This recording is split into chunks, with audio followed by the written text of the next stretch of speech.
ये हौसलों की उड़ान है। A journalist based in Delhi. Today I am returning to my village after 5 years. While I was watching all that had changed in these 5 years, I saw some elderly women carrying books and notebooks. I found this scene to be very astonishing. Where were these village women who lived behind veils, going in this scorching heat? I wanted to know about these women from a man standing nearby. He told me that these women go to a center run by BIAF to study. Knowing this, my journalistic mind became curious to know more about these women. To find out more about this, I dropped the idea of going home and straightway difficult mission.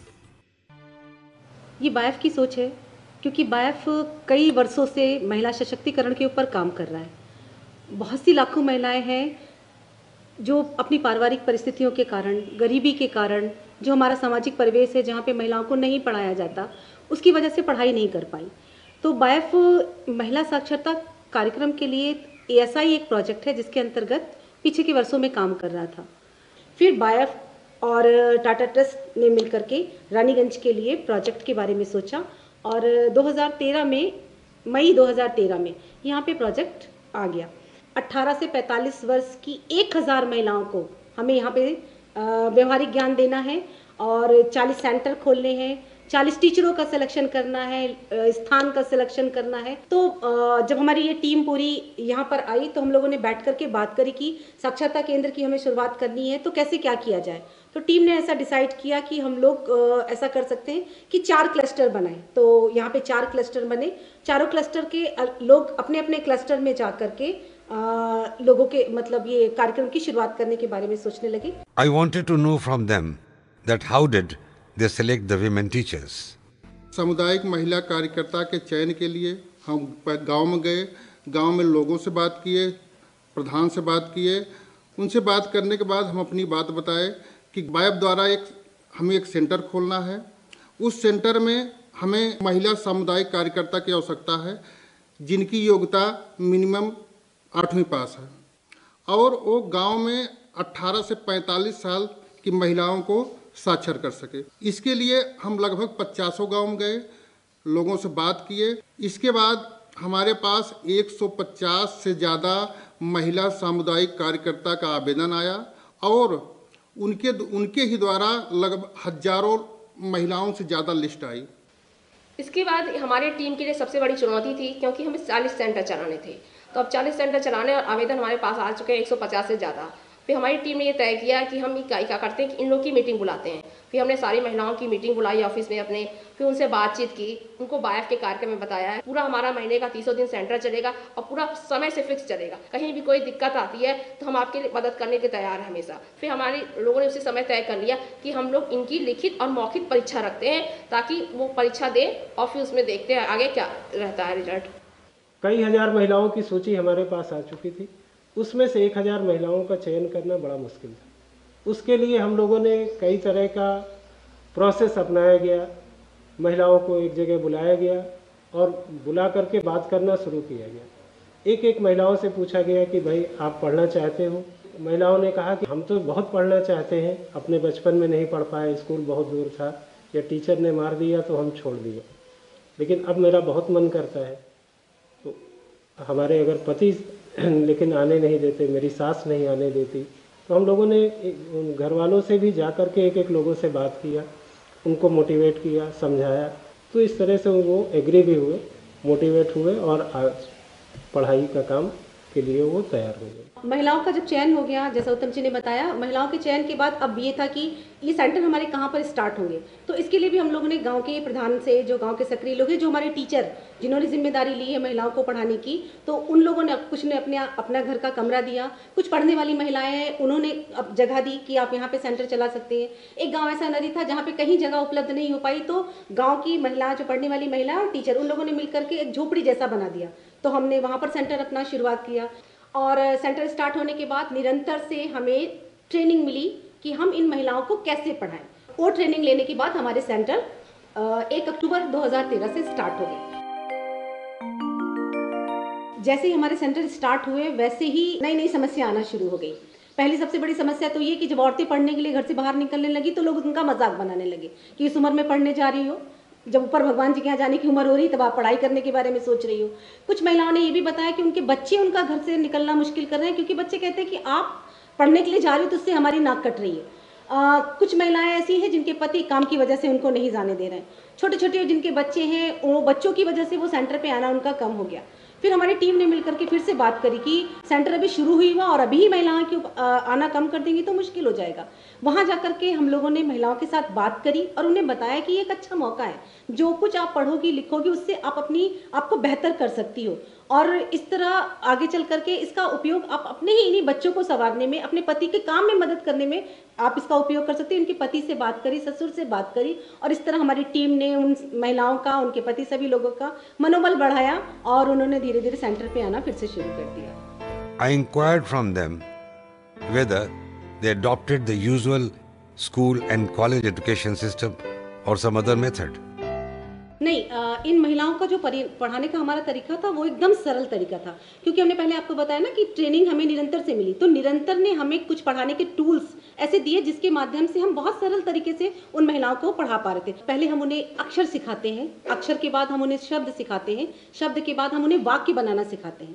इसी तरह से ये भाषा की चीज़ों में हम उनको सिखाते हैं। साथ में जो गणित में सिखाते हैं वो गिनती सिखाने के बाद गिनती लिखना, गिनती पढ़ना, उसके बाद बिना हासिल के सवाल, मतलब छोटे छोटे सवाल बताते हैं उनको, फिर आगे बड़े सवाल, गुणा, भाग, इस तरह की चीज़ें हम उन्हें गणित में सिखाते हैं। साथ ही कैलकुलेटर में भी कुछ चीज़ें, बहुत ज़्यादा नहीं लेकिन कम से कम वो प्रतिशत कैसे निकाल सकती हैं वो हम सिखाते हैं। रोज़मर्रा की ज़िंदगी में वो जो चीज़ें यूज़ कर सकती हैं, जैसे हम उनको मोबाइल चलाना बताते हैं, नंबर डायल करके बात कर सके और घड़ी देख के समय का ज्ञान हो सके, घंटा मिनट बता सके, कैलेंडर में वो तारीख दे सके, आज कौन सी तारीख है, आज कौन सा दिन है, ये सारी जानकारी हम उनको देते हैं। उनको हम बैंक जमा फार्म, निकासी फार्म के बारे में बताते हैं, कैसे फार्म भरा जाता है। साथ ही साथ उनको नरेगा का फॉर्म भरने का तरीका सिखाया जाता है। आज जब हम आपसे बात कर रहे हैं तो हमारे 18 महीने के बेसिक के सेंटर समाप्त हो चुके हैं। एडवांस का भी सेंटर हमारा अब शुरू हो चुका है, जिसको भी लगभग 10 महीने बीत चुके हैं। जो कुछ भी हमने बेसिक के सेंटर में सीखा था उसे हम एडवांस में पक्का कराने की बात कर रहे थे। आज हमारे सेंटर में पढ़ने वाली महिलाएं, इतना उनके अंदर आत्मविश्वास है कि वो विड्रॉल फॉर्म भरना, नरेगा का फॉर्म भरना, मोबाइल चलाना, घड़ी देखना, ये सब काम करते हुए इनका उपयोग भी अपने दैनिक जीवन में करती है। कई ऐसे गांव हैं जहां पर औरतें खेती का काम कर रही हैं, ट्रैक्टर वाले उन्हें बेवकूफ़ बना देते थे कि 1 घंटे का काम करके उन्हें 1.25 घंटा, 1.5 घंटा बता दिया। आज वो घड़ी देख करके उनको टोक पाती हैं कि आप तो हमसे ज़्यादा पैसा ले रहे हो। इसी के साथ साथ मोबाइल में पति परदेश रह रहे हैं, कहीं बात नहीं हो पा रही, किसी से कहना होता था कि मिलाओ, अब वो आराम से मिला करके बात कर पा रही। किसी ने पैसा भेजा हुआ है घर में किसी ने, तो वो आप बैंक में जा करके आराम से अपना पैसा निकाल आ रही, किसी को पता भी नहीं चलता। नहीं तो यहाँ पे बहुत से ऐसे केस हैं जिसमें लोगों के पैसे डूब जाते हैं। तो बहुत कॉन्फिडेंस से आज महिलाएं हमारी आगे बढ़ रही हैं और देख करके हम लोगों को बहुत खुशी होती है। On knowing about the progress of these women from these villages, there was a strong feeling in my mind to meet them. I told the BIAF team members about this and they agreed to it. And we moved towards the first center. Rajneesh जी, अभी हम लोग विशंबरपुर गांव जा रहे हैं। विशंबरपुर गांव में मधुबाला एक टीचर है, काफ़ी एक्टिव टीचर है वो, और उसके अलावा जो वहाँ पे पढ़ने वाली महिलाएं हैं वो काफ़ी उत्साह के साथ वहाँ पे पढ़ाई करती हैं। अब समझिए मजदूर वर्ग की महिलाएं हैं, दिन में अगर उनको समय नहीं मिलता है तो वो रात में आकर के अपनी पढ़ाई करती हैं।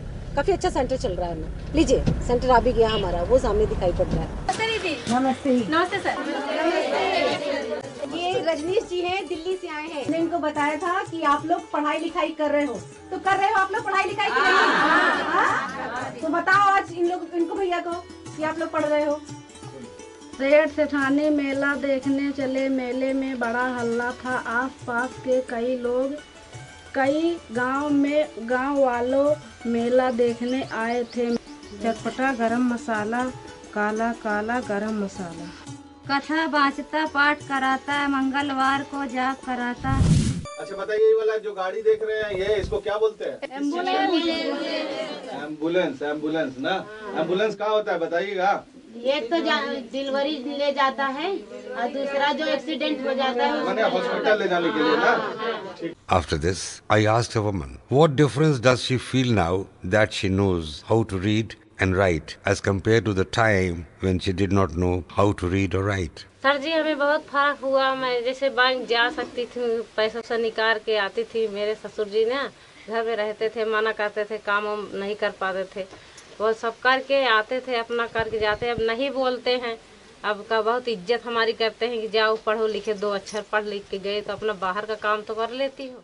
I asked the same question to another woman and she said, पहले जो ना आवत नहीं रहा नहीं, अब जब से पढ़े लगे अच्छा लगे लाग। और जो ना तो लड़के जो ना पूछत रहे नहीं, हमको बताई नहीं पावत रहे। अब है लड़के जो ना पूछे तो बताई दे थी। After this, we talked about many other things, and before leaving, they sang a song.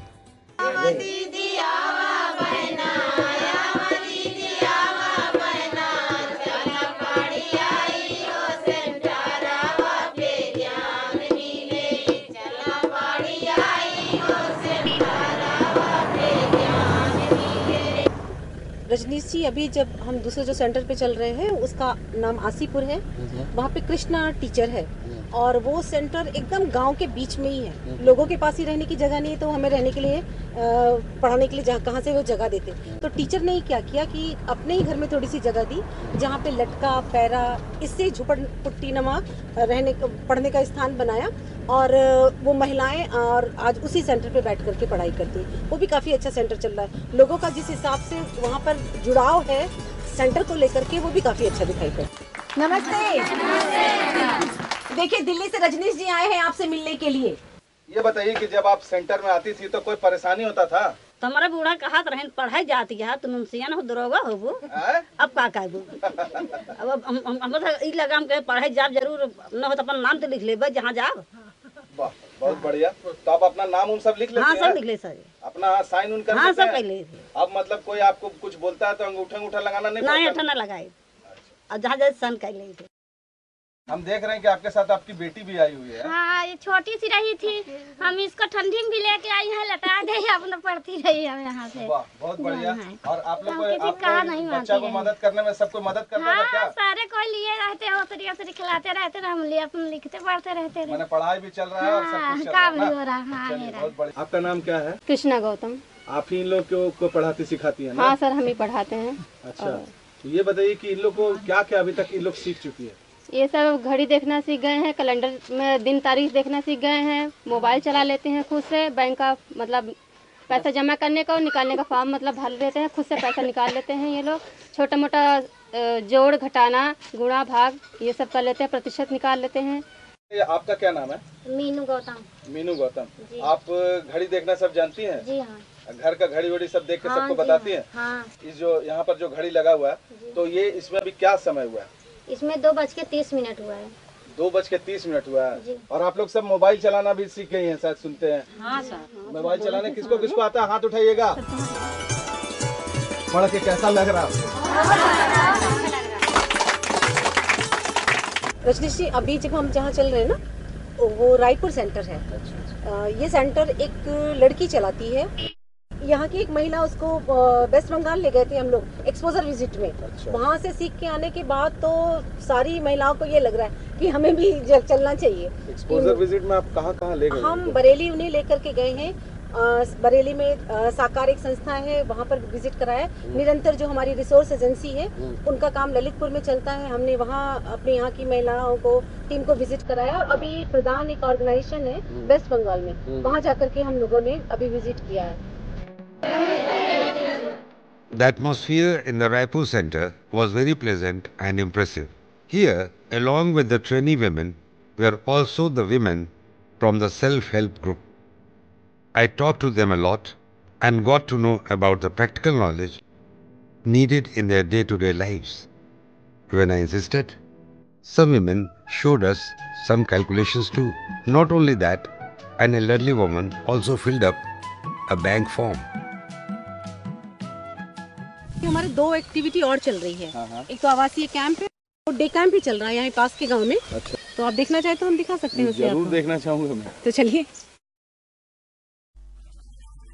पहले पार्ट का क्या नाम है? दूसरे पार्ट का क्या नाम है? नमस्ते। यहाँ पे राजापुर, मोथरी और रस्तीपुर गांव की महिलाएं हैं। रस्तीपुर में भी हमारे 2 सेंटर चलते हैं, तो 2 अलग अलग जगह की हैं और ये 7 किलोमीटर पैदल चल करके यहाँ पे पढ़ाई कर रही है। और यहाँ पर इनका जो महिलाओं का कोर्स पीछे रह जाता है, हम उसकी पूरा कोर्स कराने की कोशिश करते हैं।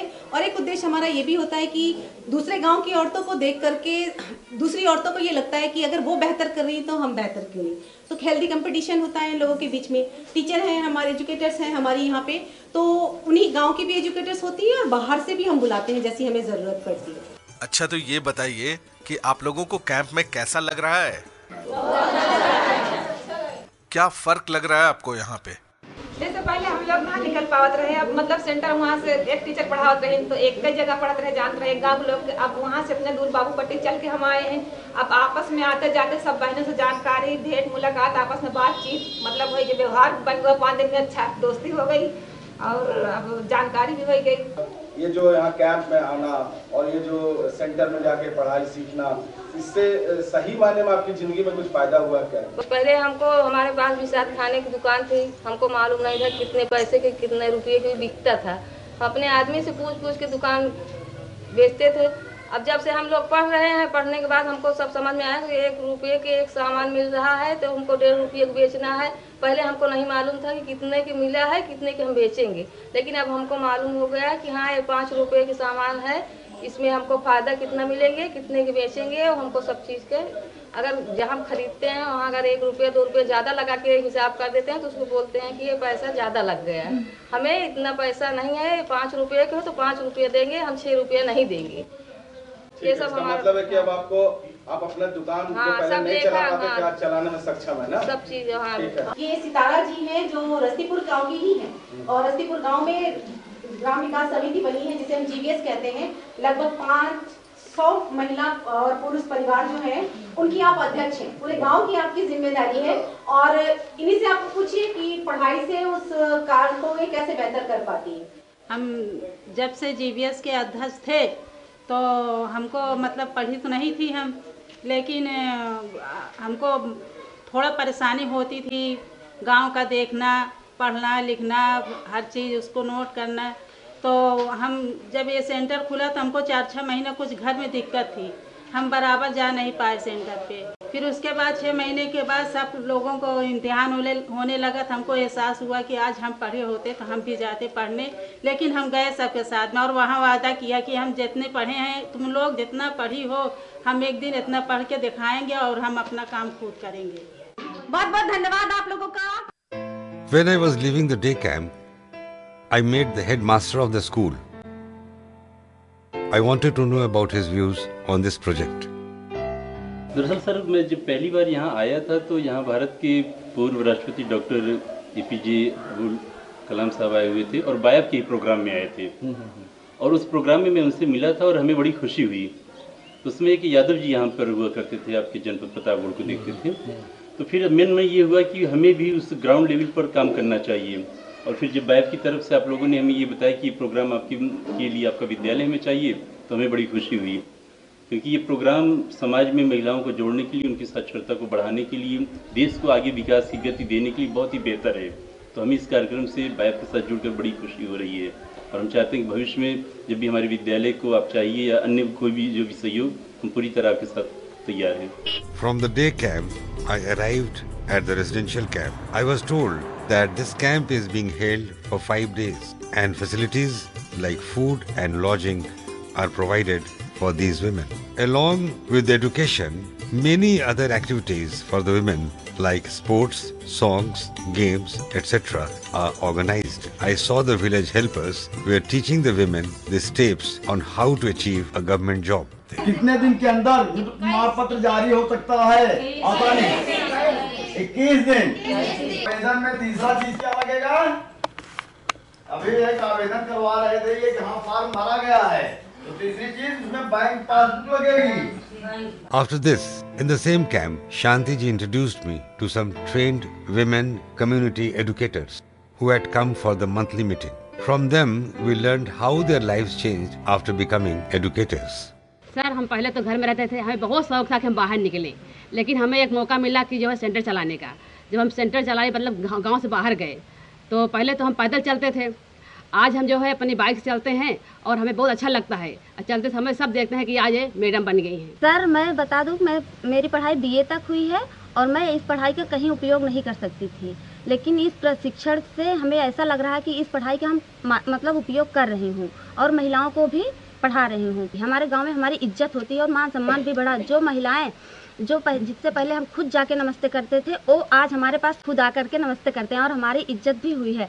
रजनीश जी, आपने जैसे अभी एजुकेटर्स को सुना, आप ऐसे समझिए कि बहुत सी ऐसी एजुकेटर्स इसके अंदर है जिनकी पढ़ाई बंद हो चुकी थी, अभी उन्होंने फिर से अपनी पढ़ाई यहाँ पर चालू करी है और ये सभी के लिए बहुत खुशी की बात है कि हम खाली महिलाओं को पढ़ाने की बात नहीं कर रही है। टीचर एजुकेटर्स जो दूसरों को पढ़ा रही, उन्होंने खुद की अपनी पढ़ाई शुरू कर दी है। वाकई मुझे ऐसा लग रहा है शांति जी कि सही मायने में इनके अंदर जागरूकता आई है और अब ये वाकई सब कुछ समझने लगा है कि शिक्षा का क्या महत्व है।